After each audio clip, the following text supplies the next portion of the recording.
2019 has come and gone, and we're finally into the roaring 20s, complete with prohibition and economic uncertainty. In all seriousness, 2019 can be accurately described as a series of major ups and downs in terms of my personal life. On one hand, I haven't played games I'd considered dreadful, I performed in a show and enjoyed it, and immediately took a small holiday in a hot tub. On the other hand, yeah, my mental state has worsened, mainly due to a major tragedy I'd rather not go into. I would get therapy, but a major restructuring at my job has seen a 66% decline in my working hours and wages, and finding any job around here is a near impossibility. So, find a salaried job before you're 25, guys, otherwise you're doomed to be miserable. This is why I haven't really covered many new games this year. I already owned Grand Theft Auto 5 and The Evil Within, and was able to scrape together some funds to buy Sekiro. And I technically purchased Bloodstained several years ago, hence why I was able to play those two games at launch. Speaking of those four games in particular, I'm both happy and unhappy with how my videos surrounding them turned out. I thought the Sekiro one came out alright, considering I was explaining why the game was both easy and hard at the same time, a complete oxymoron. I'm also quite proud of the Evil Within's videos, since it shows an interesting snapshot in the way I looked at games back then, and how I look at them now. Time refines and crystallizes your tastes, your mindset, and your approach to situations. And even though I still don't like the Evil Within per se, I've gained some newfound appreciation for it.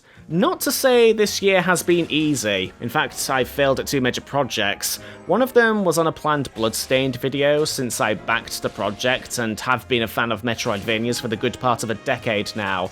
But time and scheduling wasn't on my side, and I ended up scrapping the whole thing.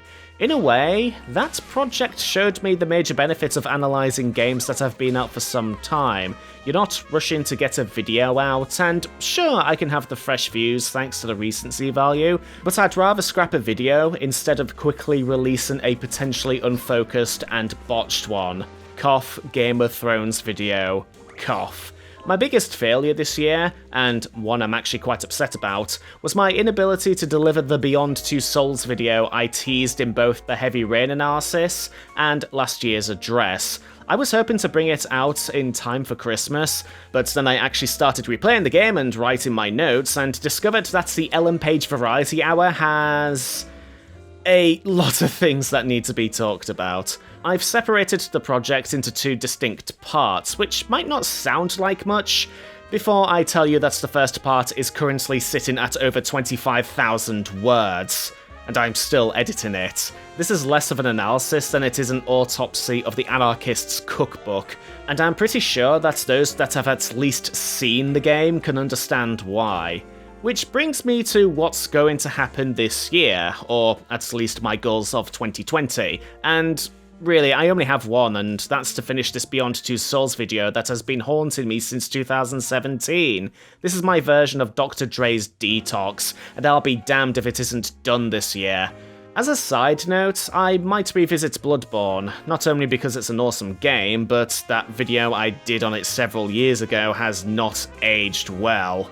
I'm going on holiday mid-February for the first time in several years, but when I get back I want to do some more live streaming, and I actually got some bits already made for it. I finally have a framework, a nice little notification alert, and it's just a matter of what game and when. Might play Dark Souls or something From Software related to start off, but I need to play more than arguably the most influential game of the decade, and still currently my favourite franchise going at the moment. If you have any suggestions on what you want to see or what I should play for this live streaming thing, leave a comment because I actually want to know what you want. And if it's some obscure adventure game, then I might save it for the gameplay channel my best friend and I finally got around to making. We have a lot of fun with Rachel's weird collection of obscure games she gets in bundles, and, well, at the moment we're going through Guise of the Wolf because why not? Just watch, gonna step out and like, boo, haha, oh look! You weren't really expecting that, were you? And that's my 2020 plans, but as a well-known British gaming critic once said, the best way to face the new year is arse first, with eyes drunkenly half-focused on the year just past. But before I get to the best games of the year, you'd probably want to hear about the worst. And to be honest, I don't really have one.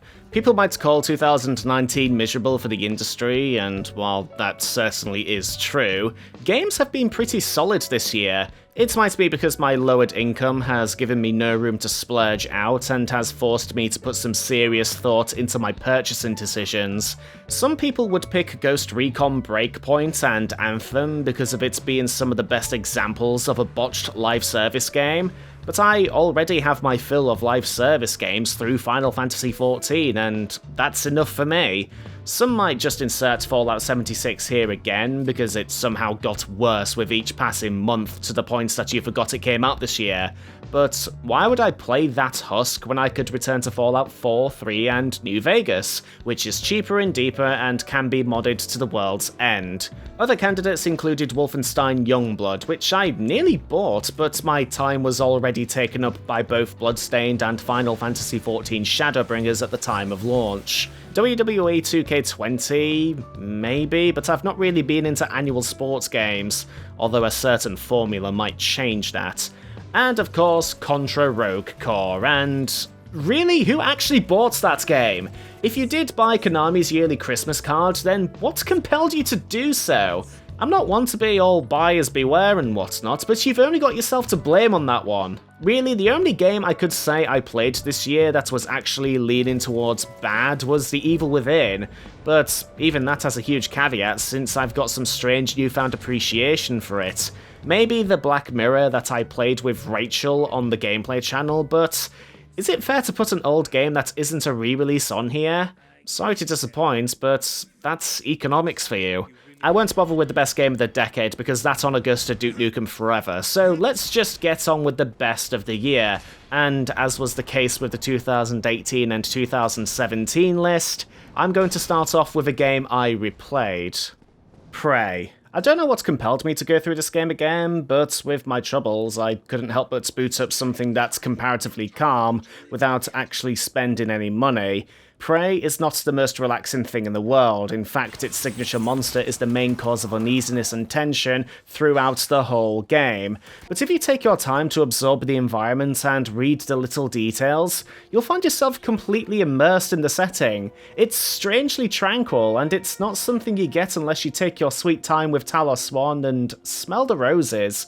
It's a more free-roaming Bioshock, and it ends up being a more engrossing experience because of it. It's a couple of years old, so I don't think it'll break your bank, and if it does, you'll likely find it at a good discount, which is more than worth the 30 hours I poured into my recent playthrough. So, on to the games that came out this year. Final Fantasy XIV Shadowbringers. Boy, this game had one of the wackiest starts. The 1.0 version is often regarded as not only one of the worst MMOs of all time, but one of the worst games, period. It was so bad that the Square Enix leadership publicly apologised for the farce, hired a new game director, before tearing down and rebuilding the whole enterprise. It's the ultimate redemption arc, and Shadowbringers might be the apex of it. Fantastic story with some brilliant and unique new environments, arguably the best boss music outside of Zerv and Phase 2, and the subsequent content patch that added Nier Automata into the world was the icing on the cake. Now, if only they fixed how dull fishing is. Ace Combat 7 Skies Unknown. From the moment the first cutscene played, I knew I was in for something really special, and this is coming from someone whose only experience with Ace Combat was a basic one-level demo on the PlayStation 1. With the exception of Code Vein, which, spoilers, won't be appearing on this list, Ace Combat 7 Skies Unknown is quite possibly the most anime game to come out last year. It's not a detraction, it just has that vibe to it, and I can't really pinpoint as to why, outside the melodrama. There's a strange elegance to the game, since it not only has bombastic and satisfying action, but some of the most beautiful quiet moments in gaming. The focus isn't on the warfare, but instead on the inner monologues of major players caught in the conflict. The conflict itself is absurd, with a war focusing on drone warfare and two giant warplanes that shoot out even more drones, but tight and enjoyable controls, good level design for a game that takes place entirely in the sky, and the best soundtrack of the year make this an indulgent treat. Total War 3 Kingdoms. Fun fact, I like Dynasty Warriors, so much to the point that it made me interested in the Three Kingdoms era of China, from its mythology and epic battles, whose influence is passed down from generation to generation. Dynasty Warriors 9 was the worst game of 2018, to the point that it made me very depressed and reminded me that I was going to die one day.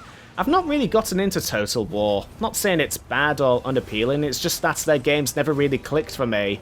Lo and behold, their Three Kingdoms installment was what was needed to finally make the series click. I really love the fact that you can choose between the more historically accurate records mode, or you can choose romance mode with all the legendary tales from the epic novel, down to the potential 1v1000 fights that wouldn't look too out of place in Dynasty Warriors. Yeah, I chose the second one, and it's my third most played game of the year, mostly down to the fact that I keep failing to reunite China. Tetris 99. Whoever thought this was a good idea is either the greatest genius on the planet or the luckiest son of a bitch alive. With all the battle royales going around, or more accurately attempts to piggyback onto the cash cow, it's become nigh on impossible to make something that not only stands out, but is also replayable without it being tiring. Tetris 99 is the most accessible battle royale ever made, not only in its simplicity because it's Tetris, but it's also a really quick game. You could play multiple sessions in the span of 10 minutes. Out of all the games on this list, this one is the hardest to describe mechanically because it's Tetris. You can play it on a calculator. What meaningful words could I add to it? Plus, it's free to play on your Switch, providing you've got an online subscription, so there's little excuse to at least give it a try. F1 2019. Yeah, you can blame Reykjavik and Drive to Survive for this. I've never really played a realistic racing game outside of a couple of stints on Gran Turismo, and my only experience with the genre is Forza 3, Crash Team Racing, and Jack X, which are they're very different games to F1 2019. It's not that they're bad, it's just that it's a completely different genre, completely different presentation, and a completely different tone. When I have the AI cranked up just right, complete the practice sessions as was intended, and finally take part in full-length Grand Prix, the tension and excitement in trying your damnedest to at least be on the podium makes the time pass by. There are some things in the next installments that I would like included, like an option to ask your team to implement orders, as was teased in the Formula 2 prologue races, but aside from safety car deployments, which, fun fact, has literally just been patched, you can't really go wrong in terms of really fun, really fast racing games as F1 2019. Let's just hope the next installment builds upon this foundation, and I'm actually looking forward to it. Apex Legends. Won't lie, I was dreading this game when it was revealed. Respawn Entertainment was acquired by Electronic Arts, and them releasing a free-to-play battle royale felt like the start of the sad tumble towards the same fate that befell a number of well-known studios. I heard a bunch of people like this game, so I gave in and gave it a try. I finally took a battle royale seriously, and yeah, this is certainly my favourite out of the bunch. The emphasis on teamwork, in addition to some excellent level design, allows the game to really stand out from the crowd. There's an emphasis on speed in this game, in comparison to the standard battle royale of PUBG and the building mechanics of Fortnite, that I prefer, and promoting teamwork via character shooter mechanics make it an appealing blend of Battle Royale and Overwatch of all things. I still play this game on occasion, and have been enjoying the gameplay additions Respawn have patched in. If they treat this game right, it could be around for years to come. Sekiro Shadows Die Twice. Another year, another From Software game making my top games of the year list. It's almost clockwork, but what can I say? The games Miyazaki directs are masterpieces in mechanics and presentation, and even when its approach is much more conventional, as Sekiro was, it's still able to deliver that From Software magic of it being difficult but incredibly satisfying. Dark Souls was about studying and patience, Bloodborne was about aggressiveness, and Sekiro is about parrying and resource managing. It almost turns into a rhythm game, as you're dancing around enemies and perfecting your parry clashes, almost to the point that it becomes a weird interpretation of Dance Dance Revolution.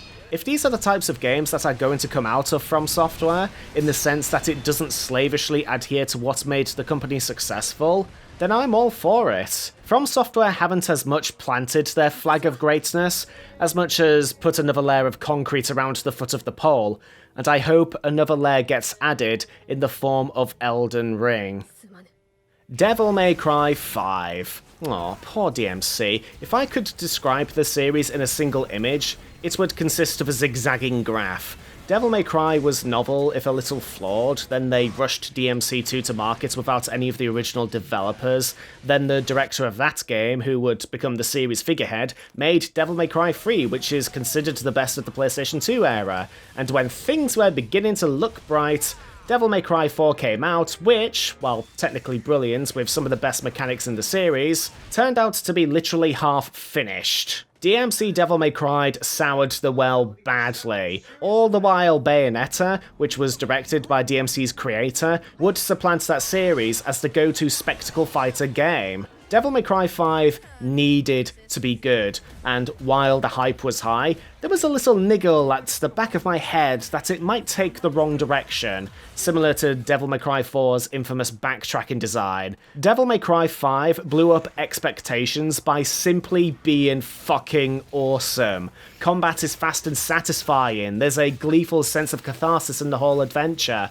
and the individual characters in Nero, Dante, and V have mechanics that make them distinct in their presentation and their design. In fact, the only thing I can really fault the game for is that I felt there was one more chapter left to tell. But in a way, that's the mark of a good game, one that makes you yearn for more without it ending unsatisfactory. With Capcom going through the mother of all redemption arcs recently, it's rather exciting to see where this series could go.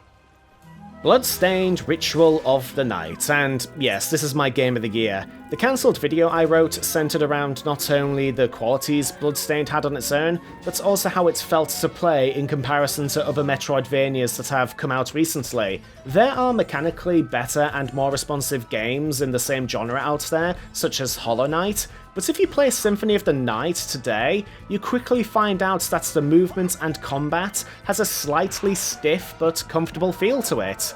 It is strangely unique to Symphony of the Night, and when Bloodstained was pitched on Kickstarter, it presented itself as another Symphony of the Night. It was exactly what I wanted, and what I got was something that was unapologetic in its origins, from the game feel to some of the music. One of the tracks sounds like it was just straight up lifted from Symphony.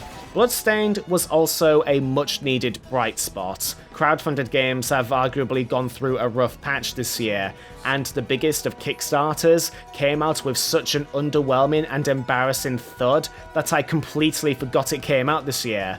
But Bloodstained demonstrated how a game that apes the past should go. Recognise what made it special, and iron out what mechanics didn't age well. Bloodstained was unique in what turned out to be a pretty decent year for video games, and I have a feeling that it's going to stand the test of time in some of the same ways Symphony did. The way you acquired the ability to travel underwater was a big blemish though, it's very odd.